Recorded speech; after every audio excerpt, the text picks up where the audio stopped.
사무엘하가 시작됩니다. 사울의 시대가 이제 완전히 끝났고 다윗의 시대가 도래함을 알려주는 구절이 오늘 사무엘하 1장 1절의 구절입니다. 사울이 죽은 후에 이제 사울이 죽었습니다. 우리가 사무엘상 31장에서 분명히 살펴보았듯이 사울은 이미 죽임을 당했습니다. 그가 비참한 최후를 맞이했죠.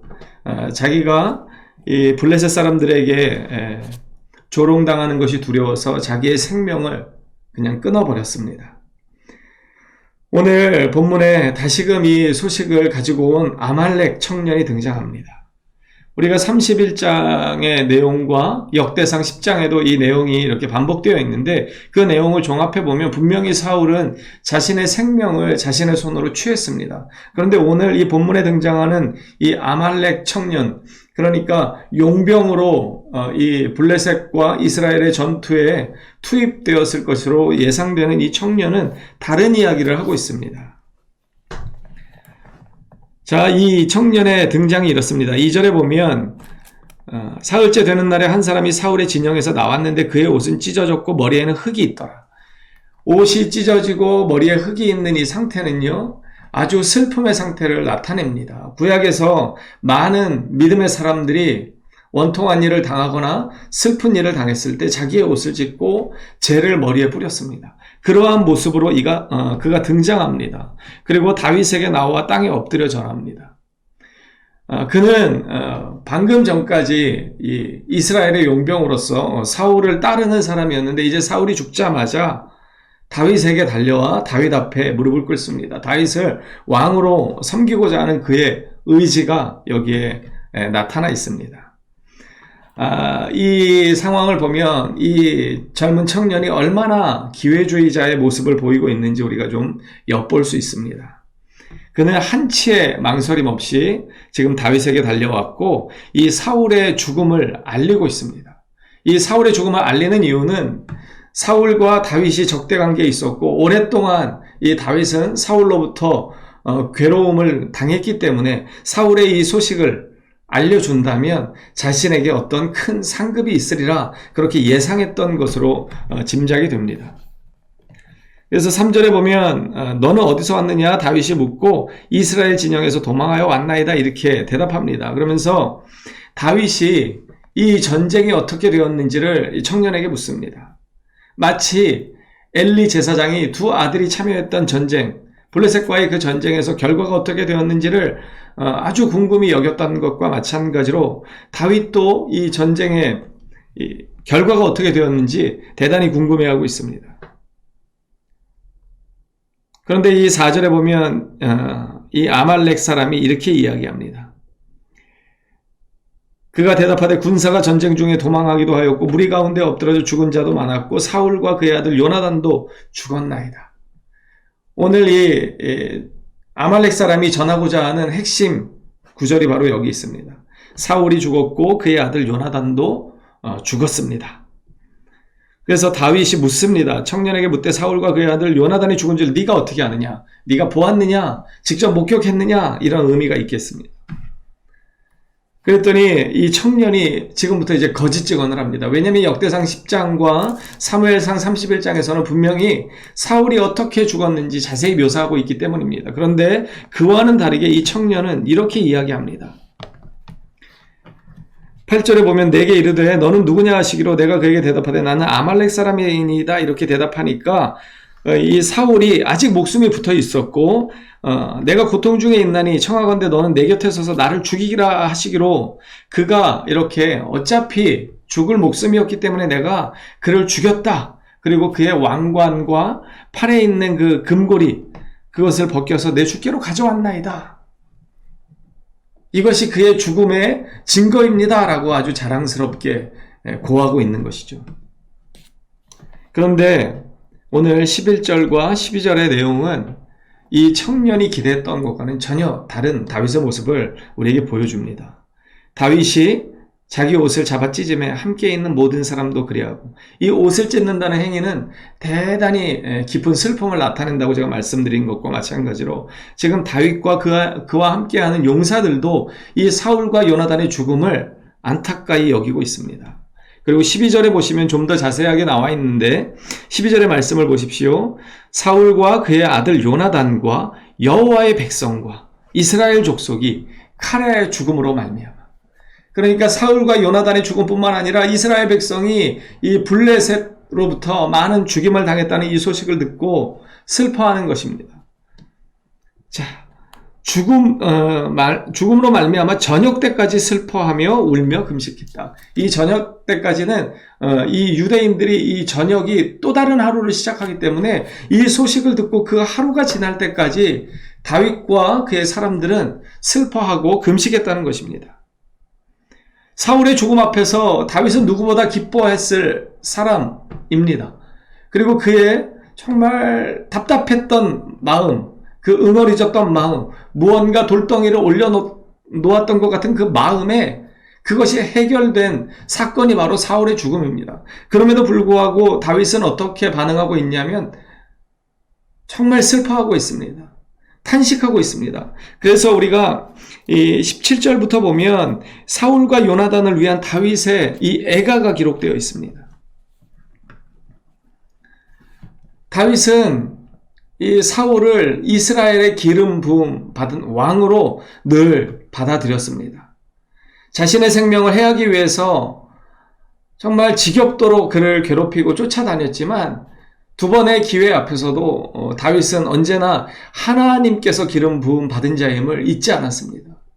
다윗은 자신의 뜻과 계획, 자신의 처한 상황보다 하나님께서 세우신 이 권위에 대해서 철저하게 순복했습니다. 그것이 사실은 다윗이 이 신정국가의 왕으로 등극하는 아주 중요한 근거가 되는 것입니다. 사울의 이 죽음은요, 예견된 것이었습니다. 사무엘상 15장 26절의 말씀입니다. 사무엘이 사울에게 이르되 나는 왕과 함께 돌아가지 아니하리니 이는 왕이 여호와의 말씀을 버렸으므로 여호와께서 왕을 버려 이스라엘 왕이 되지 못하게 하셨습니다.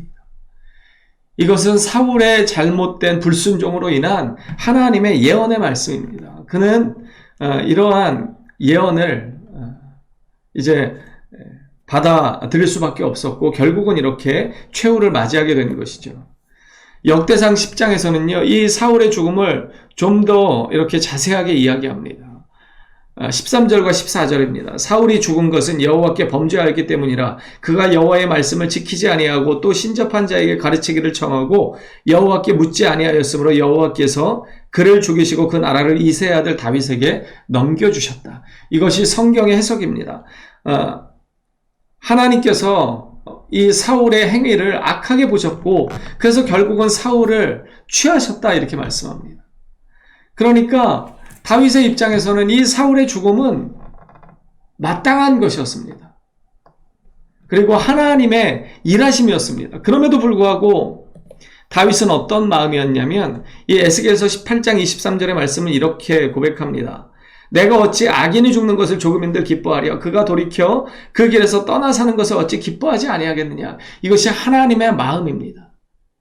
그러한 마음을 다윗도 동일하게 가지고 있었습니다. 이 사울의 죽음 앞에서 사울이 돌이켜서 하나님의 은혜를 받아들였더라면 이라고 하는 그 안타까운 마음이 있었던 것입니다.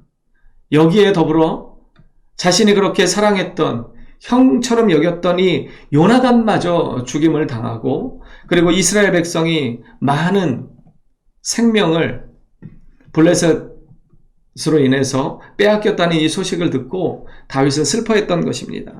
자신의 이 삶의 어려운 문제가 해결되었다는 것보다 그는 하나님께서 세우신 자들이 이렇게 죽임을 당했다는 것, 이것에 대해서 슬퍼하는 것입니다. 이것이 대인배의 자세이고 믿음의 사람의 자세입니다. 정말 하나님이 세우시는 하나님 나라의 왕으로서의 면모를 다윗은 오늘 이 본문을 통해서 우리에게 보여주고 있습니다. 사무엘하 1장 24절의 말씀은 이렇게 고백합니다. 이스라엘 딸들아 사울을 슬퍼하여 울지어다. 그가 붉은 옷으로 너희에게 화려하게 입혔고 금 놀이개를 너희의 옷에 채웠도다. 이것은 사울이 많은 전쟁에서 승리를 거둠으로 인해서 전리품들을 가져왔고 이 사울의 이 전쟁의 승리를 통해서 많은 이스라엘 백성들이 유익을 누렸다는 것을 기억하라는 것입니다. 자신을 그렇게 괴롭혔던 이 사울의 죽음 앞에서 다윗은 이 사울의 단점보다는 장점을 선포하고 그것에 대해서 안타까이 여기고 슬퍼합니다. 원수가 죽었음에도 불구하고 다윗은 이 사울이 얼마나 하나님께 한때는 쓰임을 받았고 선택을 받았고 이스라엘의 이 희망의 상징으로서 의미가 있었는지를 떠올리는 것입니다. 다윗의 이 믿음이 그래서 위대한 것입니다. 나의 삶에, 나의 환경에 완전히 매몰되지 않고 더 큰 하나님의 나라를 바라보고 하나님의 뜻을 그는 마음에 새겼던 것입니다. 하나님은 악인이 죽는 것을 기뻐하지 않는다는 그 말씀을 그는 동일하게 가지고 있었습니다. 그렇기 때문에 자신의 이 상황이 이제는 해결되었고 역전된 상황 앞에서도 그는 기뻐하기보다는 정말 진정으로 옷을 찢고 금식하며 애가를 부를 수 있었던 것입니다. 이것은 정치적인 행위가 아니라 그의 순수한 마음입니다. 그러한 마음이 있었기 때문에 하나님께서는 이 다윗을 내 마음에 합한 자라고 말씀하시는 것입니다. 여러분, 우리가 하나님 마음에 합한 자로 살아갈 수만 있다면 우리의 모든 문제와 역경들, 그것은 문제가 되지 않는 것입니다. 왜냐하면 하나님께서 하나님의 마음에 합한 사람을 반드시 책임지시고 인도하시고 피할 길을 허락하시기 때문에 그렇습니다. 다윗이 뒤에 자신의 잘못된 과오에도 불구하고 하나님 앞에 다시금 쓰임받을 수 있었던 이유는 그가 그의 죄를 철저하게 하나님 앞에 고백할 수 있었던 순수한 믿음의 사람이었기 때문에 그렇습니다. 여러분, 우리는 연약하고 부족합니다. 그래서 때로는 다윗처럼 실수할 수 있습니다. 그런데 그때 순수한 믿음을 가지고 그 하나님께 대한 이 신앙을 가지고 주님 앞에 겸손히 무릎 꿇고 정말 내 뜻이나 내 계획이나 내 삶에 처한 상황 때문에 하나님의 뜻을 발견하지 못하는 것이 아니라 하나님의 뜻을 구하고 나아갈 때 하나님께서는 그러한 자들을 자신의 마음에 합한 자라고 여기실 것이고 하나님께서는 그러한 자들을 반드시 피할 길을 허락하시고 마침내는 하나님의 뜻 가운데 아름답게 쓰임받는 인생으로 삼으실 것입니다. 이 사울의 죽음 앞에서도 안타까이 여길 수 있는 참된 믿음의 사람이었던 이 다윗이 위대한 이유가 바로 여기에 있습니다. 여러분, 악인이 죽는 것을 기뻐하지 마십시오. 악인이 망하는 것을 기뻐하지 마십시오. 우리는 믿음의 눈을 들어 더 큰 하나님의 나라를 바라볼 수 있어야 합니다.